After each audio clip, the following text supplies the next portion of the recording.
Muy buenos días, mis queridos hermanos. Les saludo a todos en el amor del Señor, esperando que el Señor les esté fortaleciendo, sosteniendo durante todo este tiempo. Y nos volvemos a reunir un domingo más a través de esta plataforma y damos gracias al Señor también porque podemos hacerlo. Vamos a encomendar este culto a nuestro Dios para que todo lo que se haga, todo lo que cantemos, todo lo que le demostremos al Señor en este día sea realmente de un genuino corazón en adoración y que podemos estar atentos al mensaje también de su palabra, que todo lo que nosotros hagamos en esta hora sea para su gloria y honra. Así que mis hermanos, vamos a dar comienzo a este culto al Señor, esperando también que sea de agrado para Él. Vamos a tener un momento de oración. Te agradecemos, Señor, por este tiempo especial, porque podemos aprender de tu palabra, porque podemos adorarte con nuestras voces, y te damos muchas gracias porque nos da esta instancia en que podemos escuchar de ti. Muchas gracias porque nos da estos medios para poder hacerlo. Bendice a mis hermanos que están mirando este culto, para que ellos se gloríen, se animen en este tiempo, a que puedan dedicarse a entender, a escuchar, a profundizar en las Escrituras. Gracias, Señor, porque tú eres nuestra salvación. Gracias porque tú eres nuestro refugio en todo momento. Puede estar pasando cualquier cosa en el mundo, pero contigo estamos sanos y salvos. Estamos seguros. Tú eres nuestra roca. En ti confiamos, Señor. Te agradecemos y te glorificamos en el nombre de Jesús. Amén. Bien, mis hermanos, como ya lo hacemos todos los domingos, vamos a tener un momento de adoración a nuestro Dios a través de las alabanzas, y esperando que usted también en casa pueda cantarlas y gozarse y adorar al Señor con estos cánticos.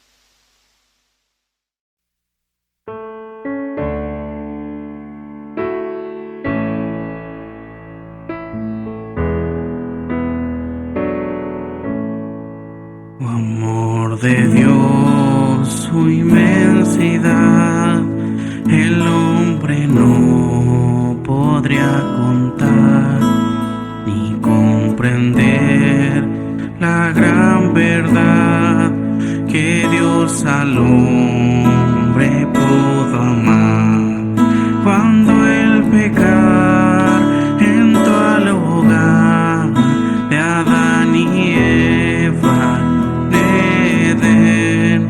Dios le sacó, mas prometió un Salvador también. Oh, amor de Dios brotando está, inmensurable, eternal, por las edades durará, inagotable,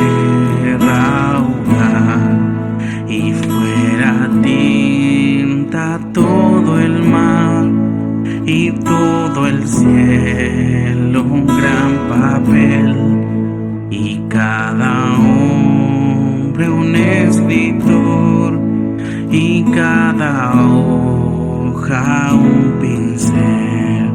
Nunca podrían describir el gran amor de Dios que al hombre pudo redimir de su pecado atroz. Oh, amor de Dios brotando está, inmensurable, eternal, por las edades durará, inagotable, raudal. Y cuando el tiempo pasará con cada reino mundana, y cada reino caerá con cada trama y plan carnal. El gran amor del Redentor por siempre durará. La gran canción del salvación su pueblo cantará.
palabras hablaron fiel. Por la fe proclamaron la verdad del Mesías prometido en Edén, el que la muerte venció en la cruz. Por fe la iglesia se moverá con poder del Espíritu de Dios, y las huestes del infierno no podrán dañar la obra de nuestro Dios. Sus promesas como rocas son, sus promesas cumple nuestro Dios. Nos movemos solo por la fe en Él, vivir por fe y no por ver. Por fe los montes se moverán. Si la fe permanece en Jesús, el poder del Evangelio librará a todo aquel que confía en Él. Sus promesas como rocas son, sus promesas cumple nuestro Dios. Nos movemos solo por la fe en Él, vivir por fe y no por ver. Sus promesas como rocas son, sus promesas cumple nuestro Dios. Nos movemos solo por la fe en Él, vivir por fe y no por ver.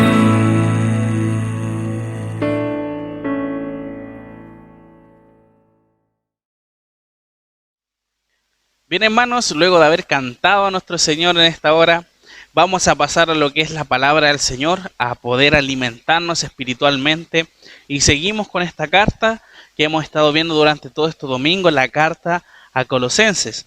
Hoy, hermanos, vamos a entrar ya a lo que es el capítulo 2. Todo lo que hemos visto ya dejamos atrás el capítulo 1, esperando que usted haya podido seguir todos estos cultos para que entienda completamente el desenlace, la idea de esta carta. Así que vamos a ir al capítulo 2 de Colosenses y vamos a leer de los versículos 1 al 7. Colosenses, capítulo 2, versículos del 1 al 7. Dice así la palabra del Señor: porque quiero que sepáis cuán gran lucha sostengo por vosotros y por los que están en la Odisea y por todos los que nunca han visto mi rostro, para que sean consolados sus corazones unidos en amor hasta alcanzar todas las riquezas de pleno entendimiento, a fin de conocer el misterio de Dios el Padre y de Cristo, en quien están escondidos todos los tesoros de la sabiduría y del conocimiento. Y esto lo digo para que nadie os engañe con palabras persuasivas. Porque aunque estoy ausente en cuerpo, no obstante en espíritu estoy con vosotros, gozándome y mirando vuestro buen orden y la firmeza de vuestra fe en Cristo. Por tanto, de la manera que habéis recibido al Señor, andad en Él, arraigados y sobreedificados en Él y confirmados en la fe, así como habéis sido enseñados, abundando en acciones de gracia. Bien, hermanos, el contexto que hemos estado hablando durante todo este tiempo de la carta, recordemos que el apóstol Pablo estaba en la cárcel, imposibilitado de poder salir y estar con ellos. Es por eso que escribe esta carta, explicándole y enseñándole acerca de Cristo. Hablamos el último domingo acerca del ministerio que tenía Pablo, en este caso, el padecimiento que estaba teniendo, pero eso no era algo que impidiera que él pudiera seguir enseñando acerca de Cristo. Imagínense, él estando en la cárcel enseñaba de Cristo a través de las cartas también, a través de su testimonio, a través de sus colaboradores. Entonces Pablo seguía trabajando no como él quisiera, pero vemos también que a él le daría mucho gusto de poder estar con aquellos hermanos de Colosas enseñándoles. Y eso es lo que vamos a ver en este día, en este capítulo 2, que lleva por idea central de este pasaje: el creyente que ha conocido a Cristo va a reflejarlo en su vida. El creyente que ha conocido a Cristo va a reflejarlo en su vida, ¿ya? Y como ustedes saben, los colosenses tristemente estaban pasando por una situación difícil donde estaban entrando falsas enseñanzas, pero como también les mencioné, Pablo no habla puntualmente estas enseñanzas. No dice voy a corregir esto o le estoy hablando directamente con esto, sino que da algunas refutaciones, algunas respuestas a estas inquietudes también que puedan tener para que los creyentes no desvíen su mirada de la obra que había Cristo hecho en ellos, ¿ya? Porque en este caso sabe Pablo perfectamente que los colosenses entienden lo que le está diciendo. Por eso algunas cosas acá uno a simple vista las encuentra como no entiendo claramente a qué se está refiriendo, pero vamos a ir explicando de a poco. Bien, mis hermanos, capítulo 2, versículo 1 dice lo siguiente: porque quiero que sepáis cuán gran lucha sostengo por vosotros y por los que están en la Odisea y por todos los que nunca han visto mi rostro. Porque en este caso Pablo está tratando de explicar ahora, porque quiero que sepáis esta información que Pablo va a dar a continuación. Es algo que los receptores van a recibirlo como el deseo de Pablo. Ya quiero que sepan esto. Eso es lo que está tratando de demostrar. Y lo que Pablo quiere transmitir es la lucha. La gran lucha que sostengo por vosotros. No es algo pequeño, no es algo que se pueda remediar de un rato para otro, sino que es algo grande. Por eso él destaca eso. Cuán gran lucha sostengo por vosotros. Esa palabra gran se refiere a una intensa lucha constante por ustedes hermanos de Colosas. Entonces Pablo quiere comunicar, hermanos, que la lucha que tiene por ellos, y es esa lucha porque está en la cárcel, imposibilitado de salir a estar con ellos, esa es la lucha que tiene Pablo. Imagínense un ejemplo para una persona que es amante de poder andar en vehículo, que le encanta andar en vehículo, que le gusta hacer carreras, no sé, en una Fórmula 1, y de un rato para otro decirle no vas a conducir más, vas a quedarte acá sin hacerlo. Es como que cualquier persona ya está luchando por querer hacer lo que quiere hacer, ¿me entiende? Pero está retenido, no puede hacer. Quizá usted también hay algo que le guste hacer, pero en este caso le digan no vas a hacer más esto, te vas a quedar aquí sin hacer eso. Entonces yo creo que es bien complicado. Entonces vemos que Pablo está luchando en la cárcel, ¿ya? Está de una forma incómoda y vemos que el anhelo de Pablo es salir de aquel lugar. ¿A qué cosa? No correr, no ir a comer, sino que a predicar el evangelio. Eso es lo que Pablo quiere hacer. Porque lo deja bien en claro en el capítulo 1, versículo 28, como lo veíamos el domingo anterior, que el trabajo de Pablo es presentar perfecto en Cristo Jesús a todo hombre, y por eso él anhela el poder salir, pero sin embargo él está luchando, estando en la cárcel, porque no puede estar con los hermanos. Y no solamente por los hermanos de Colosas, sino que también con los de la Odisea, dice, los que están en la Odisea. Esta localidad estaba también en la región de Frigia, donde se encontraba Colosas. Lo menciona porque también ella estaba pasando por algo similar. Imagínense, son iglesias hermanas y que están pasando en el mismo tiempo. Se están levantando enseñanzas falsas también en ese territorio. Entonces Pablo comparte lo mismo que está tratando de decir, e inclusive después vamos a ver en el último capítulo que Pablo le dice a los colosenses que lean la carta que envió a los de la Odisea. una carta que en realidad nosotros no sabemos dónde está, se perdió el registro de ella, pero Pablo sí escribió una carta a los de la Odisea también, quizás demostrándoles las mismas luchas y cómo fortalecerse ante esta falta de enseñanza.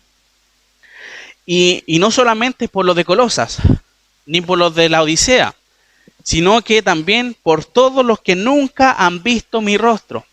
Pablo se aflige hasta con las personas que no le conocen.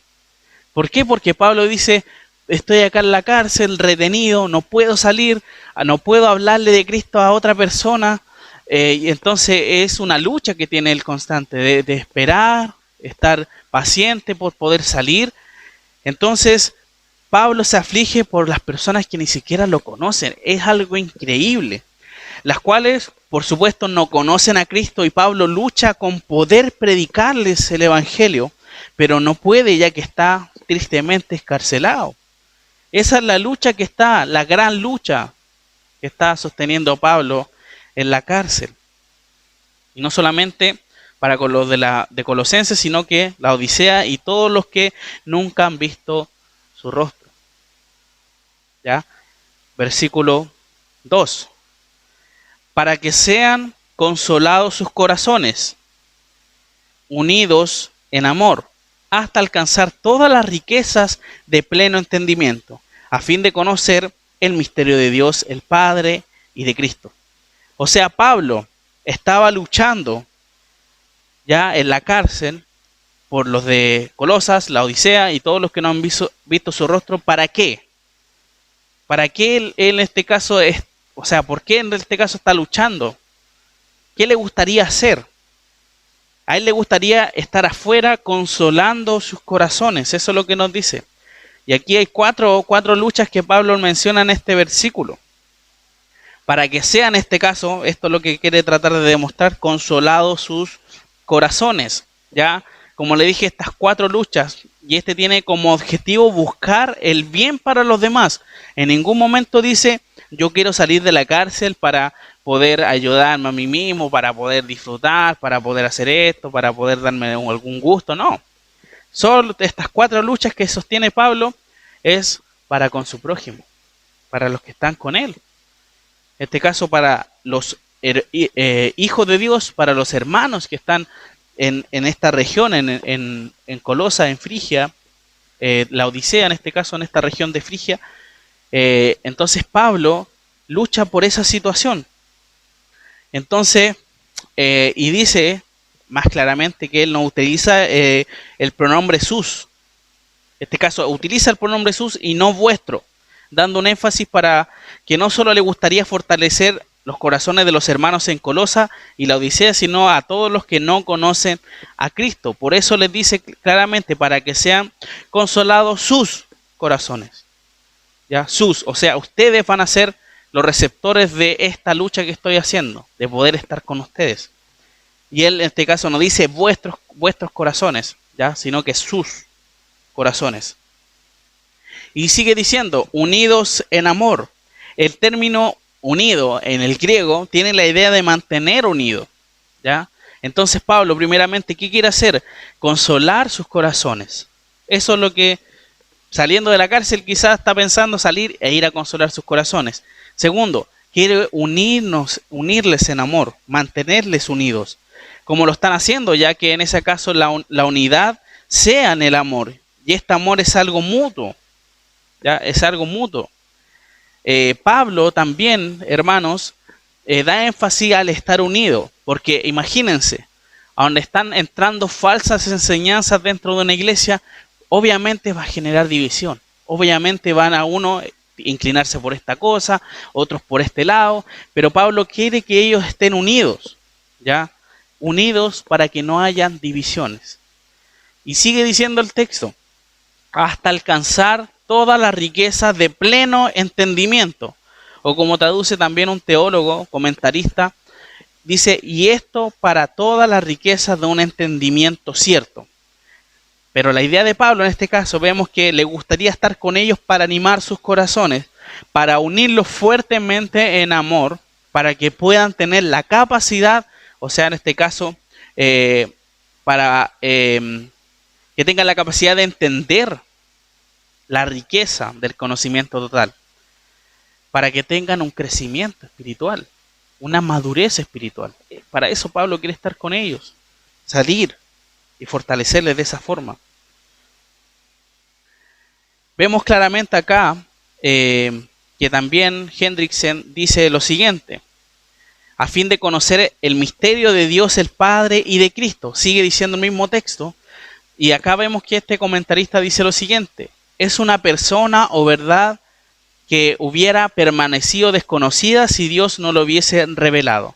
Vemos claramente de que estas riquezas de este entendimiento, algo que muchas veces nosotros no entendemos, pero vemos que son dadas a conocer el misterio de Dios el Padre y de Cristo. Y es curioso también ver que en el texto griego, en la copia original que nosotros podemos ver, la palabra, en este caso, estos artículos y de, no están en el texto griego. Entonces quiere decir que son un añadido posterior, pero vemos que el texto o el versículo en sí, más apegado a la copia original, podría haber quedado de esta forma: a fin de conocer el misterio de Dios el Padre, Cristo. ¿Por qué? Porque Pablo ha dicho ya anteriormente que Dios es Cristo. Entonces deja más en claro esa situación. Se refiere que Cristo, en este caso, es la persona que da a conocer a Dios. Si usted quiere conocer a Dios, tiene que conocer a Cristo, porque son la misma persona. De esa forma usted va a conocer a Dios, conociendo a Cristo. Juan, el Evangelio de Juan, capítulo 1, versículo 18, dice lo siguiente. Juan 1:18. A Dios nadie le vio jamás. El unigénito Hijo, o sea, el único Hijo, que está en el seno del Padre, Él le ha dado a conocer, hablando acerca de Cristo. Cristo es la única persona que ha dado a conocer quién es Dios. Si nosotros conocemos a Dios, es gracias a Cristo, porque gracias a Él podemos entender a Dios. Todo lo que necesitamos saber de Dios lo encontramos en Cristo. Y por eso vemos que este conocimiento, esto lo que Pablo quiere hacer con los hermanos, es consolar sus corazones, unirnos en amor, para que ellos puedan alcanzar el conocimiento, el entendimiento de quién es Cristo. Pablo quiere estar con sus hermanos. Pablo quiere estar en comunión con ellos. Y es una lucha tan grande para él que estando en la cárcel él no puede hacer nada. Lo único que puede hacer es escribir una carta aconsejando a los hermanos. Pero ¿qué no le daría estar él junto a ellos? Y lo menciona un poquito más abajo, que vamos a ver. Dice ahora, verso 3. ¿En quién están escondidos todos los tesoros de la sabiduría y del conocimiento? Sigue hablando acerca de el versículo 2, que viene hablando acerca de Cristo, ¿ya? Que en Él está todo el entendimiento. Y dice acá, y esto lo digo para que, versículo 3, ¿en quién están escondidos? En Cristo están escondidos todos estos tesoros de la sabiduría y del conocimiento. Y vemos acá que Cristo está dentro de este caso toda la sabiduría y del conocimiento, pero nuestras pequeñas mentes no pueden entender acerca de la enormidad de Cristo, y es algo tremendo también. Nosotros no podemos imaginarnos, y muchas veces nos imaginamos a Jesús de forma hecho carne para poder entenderlo mejor, pero Cristo es mucho más que eso. Cristo es Dios, es tremendo. Samuel Pérez Millos también es un teólogo y que también es comentarista, y dice algo relacionado con esto. Dice, estos tesoros siguen escondidos en Él. O sea, los tesoros de la sabiduría y del conocimiento están en Cristo, que los revela a los suyos, o sea, nos revela a nosotros. Nosotros por eso ahora entendemos quién es Dios, porque Cristo hace que nosotros podamos entender eso. Por tanto, el conocimiento queda asegurado en la medida en que conozcamos a Cristo. Si nosotros vamos conociendo a Cristo, vamos escarbando un poquito más, podríamos decir, en una mina de oro, encontrando de a poquito más riqueza, más conocimiento, a medida que conozcamos a Cristo.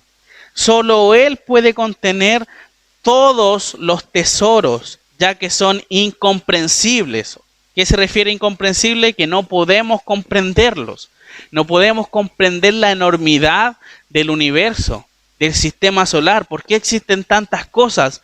¿Por qué fueron creadas? No sabemos y no entendemos porque nuestra mente es muy pequeña para entender eso. También vemos que estos tesoros son insondables, que quiere decir que no podemos calcular su enormidad.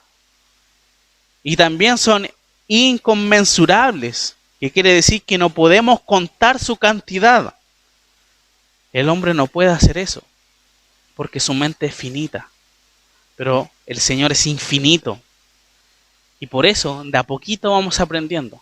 Pero si nosotros nos pusiéramos las pilas y quisiéramos aprender más del Señor, realmente encontraríamos algo muy grande. Porque en el Señor no se acaba el conocimiento, porque en Él está todo.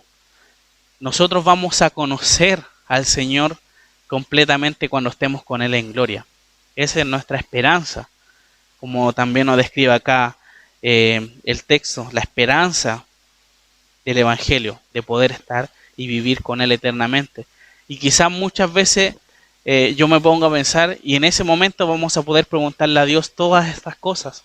O quizás ya las sepamos en nuestra mente porque vamos a ser semejantes a Cristo.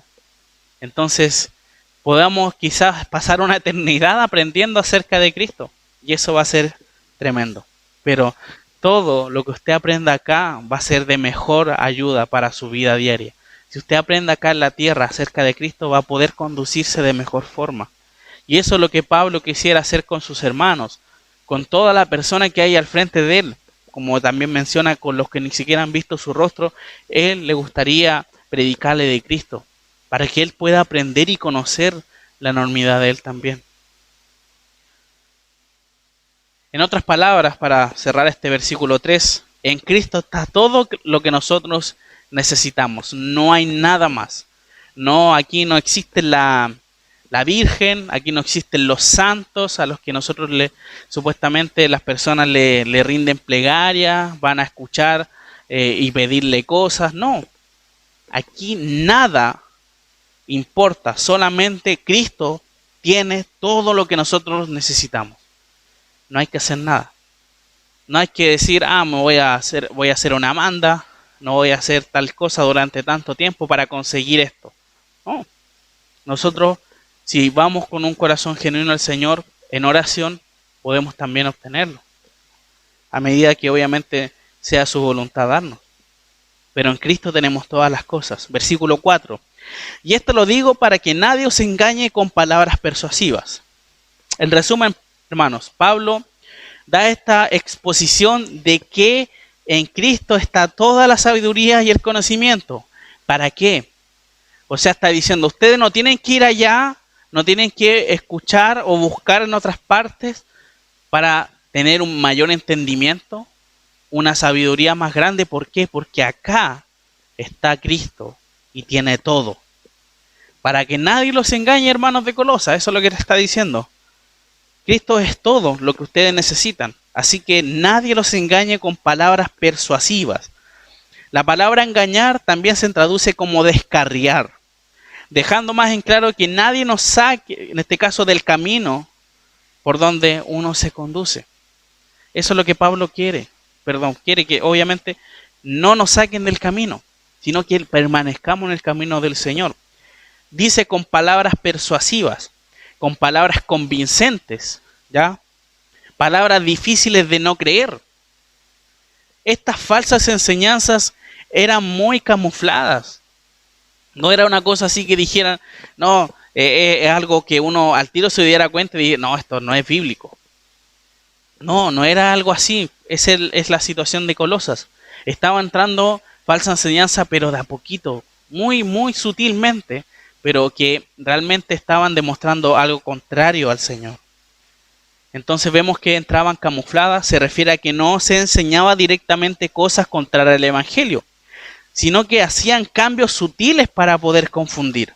Las falsas enseñanzas que estaban entrando a la iglesia en Colosas no debían ser escuchadas por los creyentes. ya los llevaría a ser convencidos de cosas contrarias al Señor.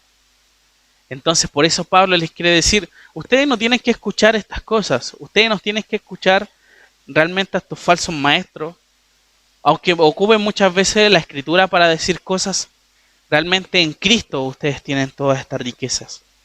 Y yo creo que les mencioné también al principio en la introducción de la carta de que la falsa enseñanza muchas veces se refiere al legalismo, al misticismo, al ascetismo, que son situaciones que hoy en día también las tenemos y que nos desvían completamente del Señor.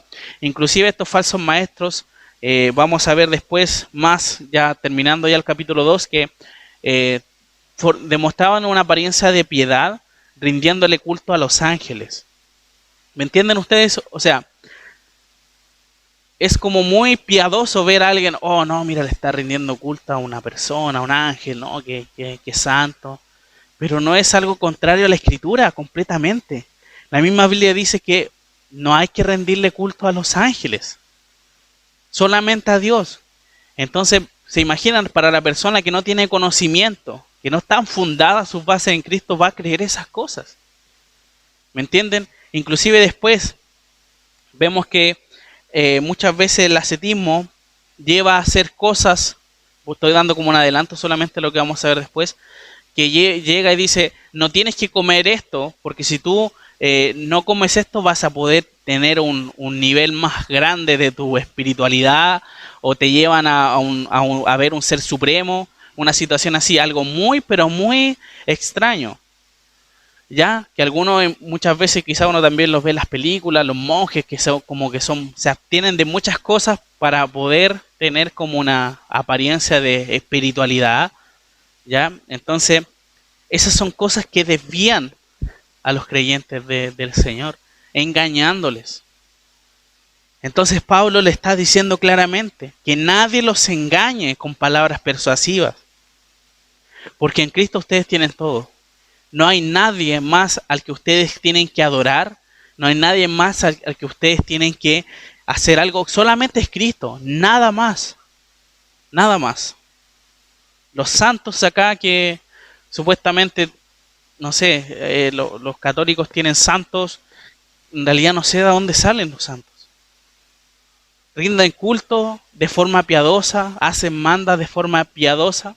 Pero están mirando algo contrario a lo que es la escritura, mirando y dando una espalda a lo que es Cristo, porque no conocen quién es Cristo. Y no sé si usted se pone a pensar en estos momentos que el ser humano se conforma con migajas, se conforma con algo pequeñito de sabiduría. No, hasta aquí nomás llegué, siendo que tiene a Dios donde tiene todo. Tiene a Cristo, que es todo lo que necesita. Pero ¿qué pasa? Nosotros le damos la espalda a Cristo y vamos a hacer las cosas por nuestros propios medios. No, es que yo puedo hacer esto, no, es que hay una persona que me va a ayudar. Y lo dejamos atrás. Le damos la espalda a Cristo, que es nuestro Creador, que es nuestro Salvador, que nos conoce mejor que a nosotros mismos. Y eso tristemente pasa. Verso 5. Porque aunque estoy ausente en cuerpo, no obstante en espíritu estoy con vosotros, gozándome y mirando vuestro buen orden y firmeza de vuestra fe en Cristo. Skinner es también un teólogo que escribe en relación al contexto cultural de aquella época y dice lo siguiente para que podamos entender un poquito este pasaje. Las cartas eran consideradas como reemplazo de la propia presencia cuando uno estaba ausente. O sea, si yo escribo una carta y después se lee delante de otras personas, es como si yo estuviera presente porque estoy a través de esa carta presente en aquel lugar. Como señalan a veces los escritores antiguos, al decir que uno permanecía en espíritu, se estaba dando una expresión de intimidad y afecto. Pablo, hermanos, conocía en este caso los peligros que había en la iglesia de Colosas, y es por eso que Pablo habla de esta forma, ya que no podía estar físicamente. Ustedes saben, estaba en la cárcel, ¿ya? Pero vemos que él estaba en espíritu, ¿ya? O sea, le está diciendo, aunque yo no esté con ustedes, estoy con ustedes a través de este escrito, no físicamente, pero sí en mis oraciones, sí en mis pensamientos estoy con ustedes. Era un respaldo que el apóstol Pablo quería darle a los hermanos de Colosa, para que no se sintieran solos. Entonces Pablo por eso le demuestra esto. Pablo también utiliza esta forma de expresarse en otras cartas. En 1 Corintios, capítulo 5, versículo 3, dice lo siguiente: ciertamente yo, como ausente en cuerpo, pero presente en espíritu, ya como presente he juzgado al que tal cosa ha hecho. Ya, el apóstol Pablo le escribe a los Corintios algo bien semejante. Una expresión parecida también la utilizan en 1 Tesalonicenses, capítulo 2, versículo 17, utilizando en este caso corazón en vez de espíritu. Dice así, 1 Tesalonicenses 2, 17: pero nosotros, hermanos, separados de vosotros por un poco de tiempo de vista, pero no de corazón, tanto más procuramos con mucho deseo ver vuestro rostro. Entonces vemos claramente el apóstol Pablo que ocupa acá en este caso, una herramienta que estaba hecha en este caso en los formatos de las cartas, que uno podía exponer esa situación de que aunque no esté con ustedes, mi mente, mi oración está con ustedes. Ese es el respaldo más que nada que Pablo les quiere demostrar acá. ¿Ya? No quiere decir nada místico, nada algo de otra naturaleza, ¿ya? Entonces quiere dar solamente Pablo el respaldo de que no están solos. Y sigue diciendo el texto: gozándome y mirando vuestro buen orden y la firmeza de vuestra fe en Cristo. Como les dije, recordemos, hermanos, que Pablo no conocía directamente a los hermanos de Colosa, sino que fue informado a través de Epafras, que era como el pastor de aquel lugar, cómo estaban viviendo aquellos hermanos. Y es por eso que Pablo menciona cómo está, en este caso, presenciándolos, o sea, como si estuviera viéndolos delante de la iglesia, podríamos decir. Dice, gozándome. Es tiempo presente, o sea, me estoy gozando en estos momentos. Y mirando, nuevamente en tiempo presente. O sea, yo estoy ahí mirándoles y gozándome. Eso es lo que quiere decirle.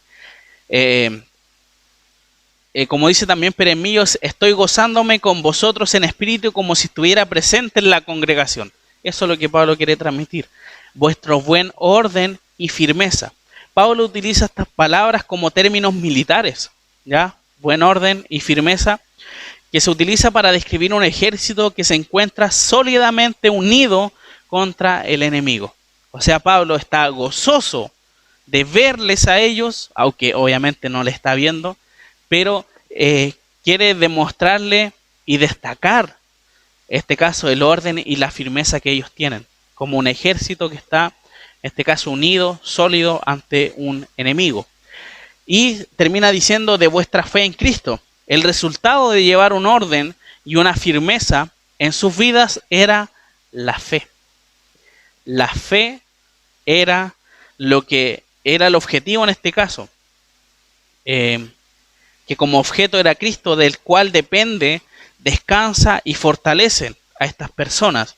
A pesar de estar pasando por problemas, ellos permanecían en Cristo. ¿Me entienden? Entonces Pablo quiere animarle a aquellos hermanos, diciéndoles esta situación.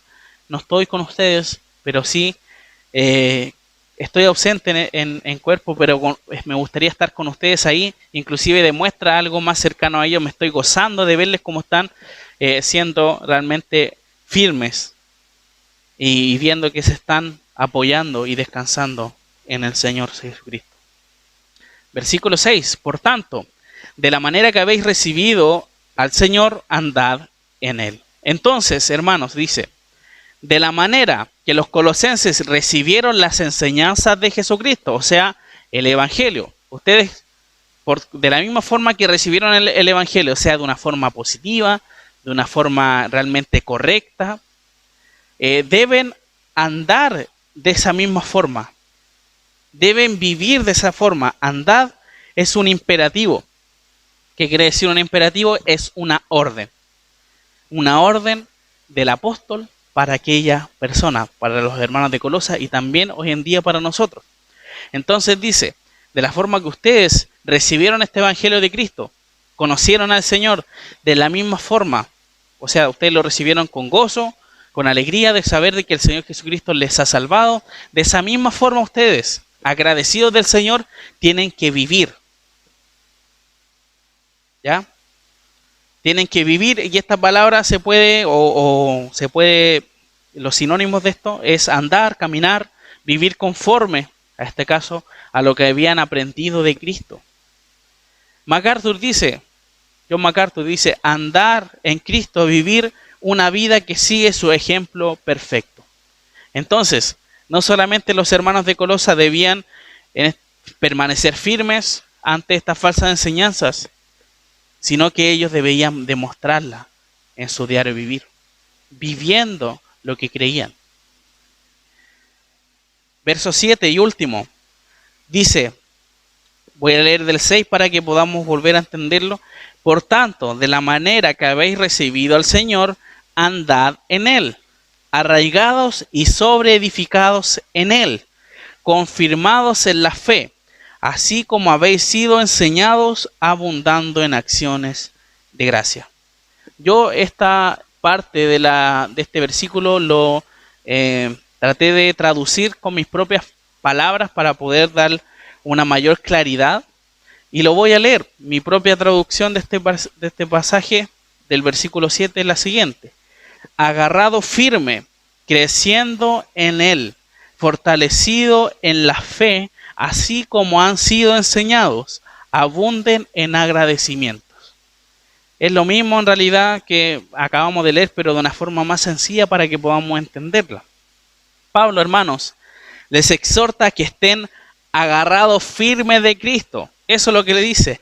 Arraigados, sobreedificados, o sea, realmente al lado de Cristo, sin soltarse de Él, creciendo en Él y fortalecido en Él, en la verdad de Cristo. Así como ha sido enseñado por Epafras, abunden en agradecimientos hacia Cristo. Vivan siendo agradecidos. Los hermanos de Colosas debían vivir en torno a Cristo, que Él es lo principal, aferrados a sus fundamentos enseñados por Epafras, y agradeciendo la misericordia de Dios hacia ellos para hacerle llegar su evangelio. Entonces, claramente vemos lo bueno que es el Señor Jesucristo con ellos y también con nosotros. ¿Ya? Es una alegría demostrar constantemente agradecimiento a nuestro Señor. Y como les dije, la idea central de este pasaje es: el creyente ha conocido a Cristo, lo va a reflejar en su vida, o va a reflejarlo en su vida. Entonces, como les dije, tenemos que estar arraigados, aferrados a Cristo. El creyente que conoce a Cristo no se va a quedar tranquilo o no se va a quedar callado. No va a decir, ¿quién es seguidor de Cristo? Y uno levante la mano nomás y nada más. Y no viva como realmente debiese hacerlo, dar testimonio de. ¿Me entienden? Entonces, el Señor nos manda a que podamos estar agarrados de Él, no soltarnos del Señor. Tristemente, muchas veces pasan situaciones que nos soltamos de las manos del Señor y realmente hacemos puras tonteras, podríamos decir. Hacemos cosas que realmente no son del Señor. ¿Por qué? Porque nos soltamos de la mano de Dios. Tristemente pasa eso. Pablo, hermanos, tenía tanto deseo de poder estar con los hermanos en Colosa para animarles, para unirles fuertemente en amor, enseñándoles para que puedan comprender la grandeza de Dios, para que no sean persuadidos por falsa enseñanza, pero en este caso, por el momento, debían seguir firmes en la fe, aferrándose de Cristo, creciendo en Cristo, siendo fortalecidos a través de la fe en Cristo y formando una vida en agradecimiento a Cristo. Como ven, todo lo que Pablo enseña gira en torno a Cristo.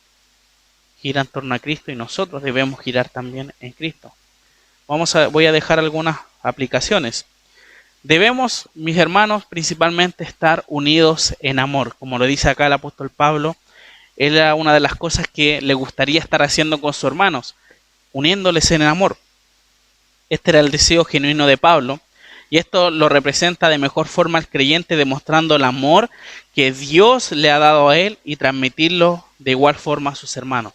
Si el Señor me bendice, si el Señor demuestra que es tan bueno conmigo, yo también debo demostrar lo mismo a mis hermanos. Debo reflejar lo que Dios me está dando a mí. Si el Señor me bendice, no sé, con ayuda, etcétera, con provisiones, y en realidad el Señor me ha dado mucho más de lo que necesito, puedo también reflejar eso a los hermanos, compartir de las bendiciones, pero debemos estar unidos en amor. Lo principal que destaca a un creyente por sobre el mundo es el amor. Es el amor que muchas veces la gente de afuera no entiende. No entiende cómo los creyentes se aman, cómo personas que ni siquiera comparten lazos sanguíneos pueden decirse hermanos y pueden amarse tanto. Tiene que pensar usted si está amando realmente a su hermano o está viviendo su vida como tiene que ser, alejado. O sea, yo vivo mi metro cuadrado solamente y no hablo con nadie, entonces no tengo que ayudar a nadie, nadie me ayuda a mí. No, así no funciona el cuerpo de Cristo. El cuerpo de Cristo es uno. Todos ayudan unos a otros. La iglesia en sus comienzos, el libro de Hechos, decían que tenían todas las cosas en común. Ya, no quiero decir que ahora usted tenga que tener todas sus cosas en común con los creyentes, pero me refiero al amor, lo que está demostrando el pasaje, el amor que tenían los unos a los otros, que podían compartir las mismas cosas. Eso es algo que destaca el creyente del mundo. Mucha gente enseña utilizando a Cristo, utilizando frases como entrega todo al Señor y Él te lo multiplicará. Yo creo que algunas personas hemos escuchado eso, de algunas personas nomás, de algunos tristemente que dicen esas cosas. Y dice, para que nadie nos persuada, eso es lo que Pablo lo está diciendo, que nadie te persuada con palabras realmente que te van a desviar de Cristo. Y yo creo que uno escuchando eso, entrega todo al Señor y te lo multiplicará, yo creo que la mayoría de las personas lo entregaría.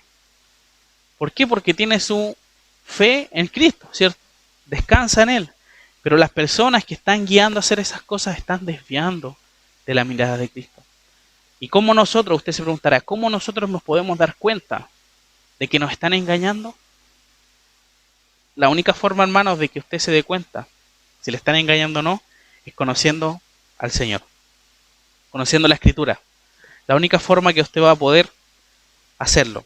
Y conociendo fundamentalmente a Cristo, que Él es lo más importante. Entonces nadie va a poder venir a decirnos a nosotros que esto está mal o que esto está bien, porque nosotros conocemos a Cristo. Y como les dije, de forma sutil, muestran una perspectiva de Cristo. Y debemos saber qué es lo que dice realmente la palabra de Dios. Como les dije, los hermanos en Colosa aún no tenían todo el conocimiento de quién es Dios. O sea, ellos no, era una iglesia joven, como les decía yo, no tenían completamente los conocimientos que en este caso Pablo quisiera que tuvieran. Entonces por eso les manda que estén atentos a estas cosas.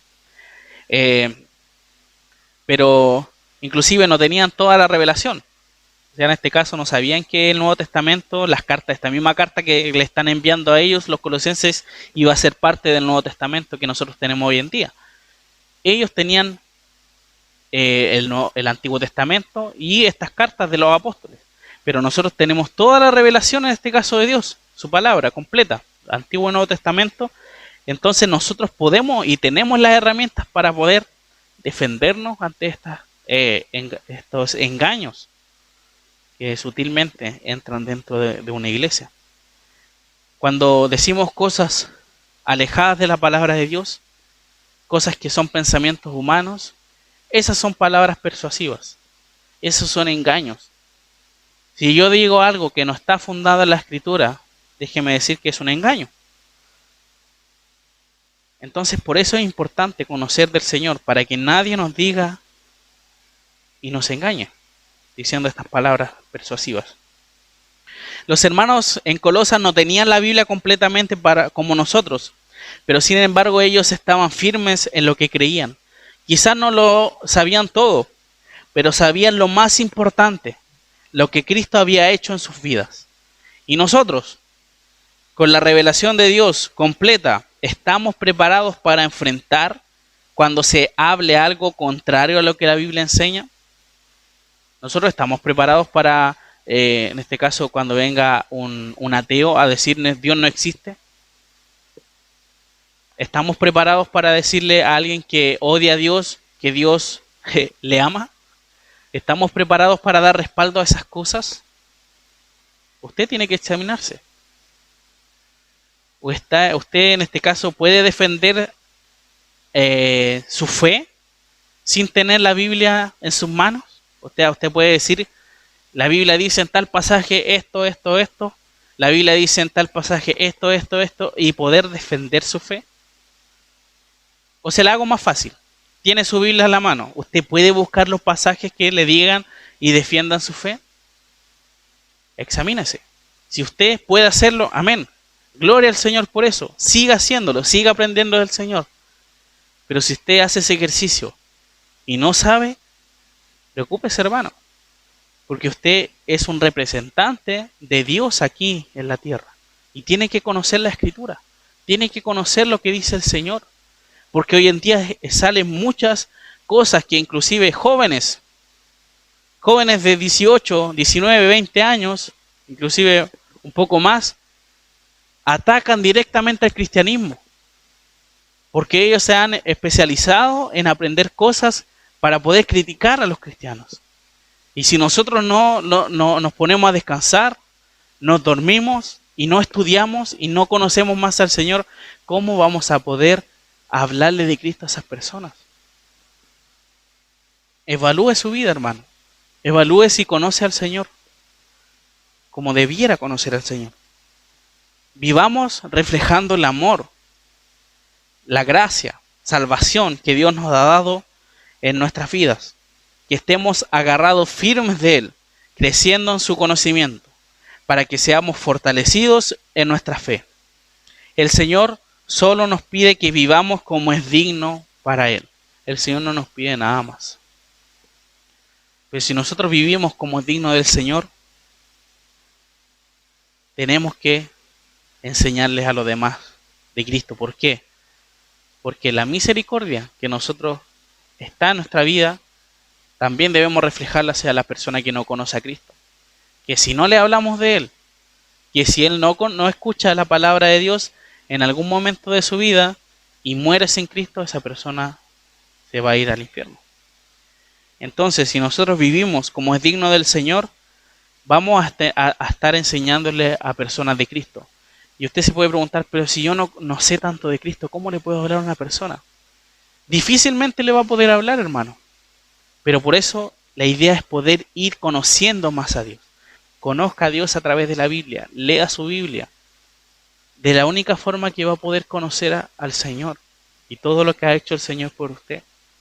Pero si la tiene en su casa, en el estante, acumulando polvo, déjeme decir que no va a venir alguien a decirle, aquí te doy el poder del conocimiento de Dios. No, porque el único conocimiento y todo el conocimiento, como hemos visto hoy día, está en Cristo. ¿Y cómo podemos conocer a Cristo? En la Biblia. Esas son las tres cosas que uno debe hacer. Todo gira en torno a la palabra de Dios. Si quiero conocer a Cristo, a la Biblia. Es lo único que nosotros podemos hacer. Que seamos personas sabias, hermanos. Que podamos reflejar a Cristo con nuestra vida. Que podamos ir al Señor pidiendo perdón cuando realmente le defraudamos. Pedir perdón cuando realmente no hacemos lo correcto. Muchas veces la fatiga, muchas veces la flojera nos hace que no leamos la Biblia. Entonces, lo que uno tiene que hacer es esforzarse, hermanos, esforzarse para poder conocer más al Señor. Es la única forma en que vamos a estar preparados para defender nuestra fe. Así que, mis queridos hermanos, como les decía anteriormente, el creyente que ha conocido a Cristo va a reflejarlo en su vida. Un creyente verdadero no va a callar. Un creyente verdadero no va a demostrar con su palabra algo diferente a su actuar. No puede hacer. Si una persona del mundo no conoce a Cristo, va a reflejar eso al mundo, es obvio, con sus actos. Pero una persona que conoce a Cristo tiene que reflejar a Cristo en su vida, con su actuar. Así que mis queridos hermanos, que el Señor nos ayude a todos, a mí principalmente, para poder ser un ejemplo para ustedes, para poder ser un buen pastor para ustedes, para poder realmente demostrar ejemplo, no solamente a ustedes como iglesia local, sino también a los vecinos, a la comunidad, al igual que ustedes, que podamos reflejar a Cristo en nuestra vida. Y por eso es importante estar orando por el liderazgo. Gracias al Señor porque hemos podido estar aprendiendo durante toda esta semana acerca de los requisitos del líder. Porque es importante estar orando por los líderes, como le he dicho en los devocionales. Así que mis hermanos, que sea este tiempo, este día de reflexión de lo que acabamos de aprender para que el Señor vaya moldeándonos, vayamos creciendo, nos vaya ayudando a poder conocerle más a Él. Vamos a terminar con un momento de oración. Te glorificamos, Señor, porque tú solamente eres digno para recibir toda la gloria. Gracias por tu palabra. Muchas veces es dura, muchas veces no nos gusta escuchar que nos estén llamando la atención, pero debemos agradecer porque en tu palabra tú escribes todo para nuestra ayuda. Gracias porque con amor nos dices cómo debemos conducirnos. Y te pedimos como hijos tuyos que podamos vivir, que podamos demostrar con nuestra vida que te conocemos, que podamos anhelar leer tu palabra. Y si lo estamos haciendo, que sigamos con las mismas ganas haciéndolo, Señor. Que podamos enseñar a nuestras familias, los sacerdotes del hogar, que puedan reflejar eso también a su esposa, a sus hijos, al resto de su familia, a sus vecinos. Amado Señor, te damos tantas gracias porque aunque nosotros muchas veces te fallamos, tú sigues siendo fiel con nosotros. No somos dignos de recibir nada de parte de ti, porque muchas veces hacemos cosas que no corresponden. Líbranos, Señor, de poder pecar y ayúdanos, Señor, a poder conocerte más y poder estar limpio delante de ti. Ayúdanos a ser más santos para demostrarte a ti, a la comunidad también.